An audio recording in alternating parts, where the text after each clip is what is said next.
Hey guys, Todd Ault here, Wall Street veteran, revving you up and setting you free with some high-octane words of encouragement.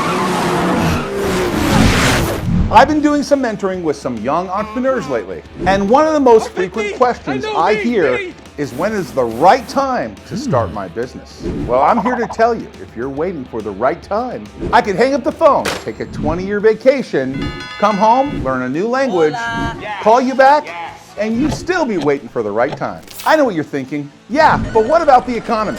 What about financing? What about this? What about that? The yeah but list goes on and on. But the truth is, starting a company is kind of like having a baby. There is no perfect time, and you're never going to be perfectly ready.